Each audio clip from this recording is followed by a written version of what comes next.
নমস্কাৰ সকলোলৈকে আহক আজি মাত্ৰ 3 মিনিটতে এবাটি পিঠাগুড়িৰে ভাপত দিয়া পিঠা বনাও।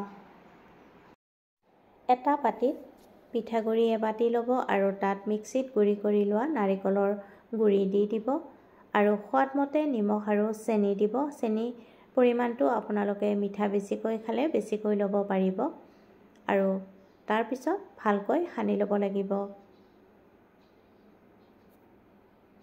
ৰেচিপিটো ভাল লাগিলে ভিডিঅ'টোত লাইক কমেন্ট শ্বেয়াৰ আৰু দীপিকা কিটচেন চেনেলটো যদি এতিয়ালৈকে সাবস্ক্ৰাইব কৰি ৰখা নাই চেনেলটো সাবস্ক্ৰাইব কৰি কাষতে থকা বেল আইকনটো অন কৰি ৰাখিব, তেতিয়াহে মোৰ আহিবলগীয়া ভিডিঅ'ৰ নটিফিকেশ্যনবোৰ আপোনালোকে সৰ্বপ্ৰথমে পাব।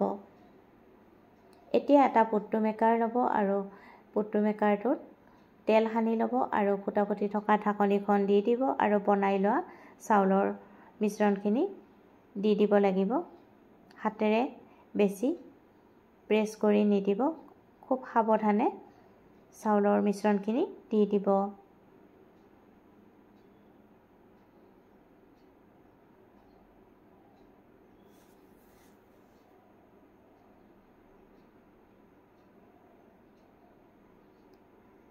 আনফালে কুকাৰ এটাত পানী গৰম হ'বলৈ দিব আৰু তাৰ হুইচেলটো গুচাই ঢাকনিখন লগাই দিব আৰু এতিয়া পুট্টু মেকাৰটো কুকাৰৰ হুইচেলৰ মুখত বহুৱাই দি ঢাকনিখন লগাই মাত্ৰ 3 মিনিট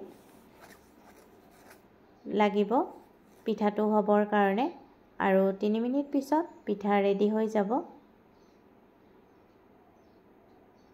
এয়া ভাপত দিয়া পিঠা ৰেডি হৈ গ'ল। ঠিক তেনেকৈ বাকি কেইটা পিঠাও আপোনালোকে বনাই ৰেডি কৰি ল'ব আৰু পুট্টু মেকাৰ যদি ঘৰত নাথাকে তেতিয়াহ'লে কাগজৰ চাহ খোৱা কাপতো আপোনালোকে এই পিঠাবিধ বনাব পাৰিব।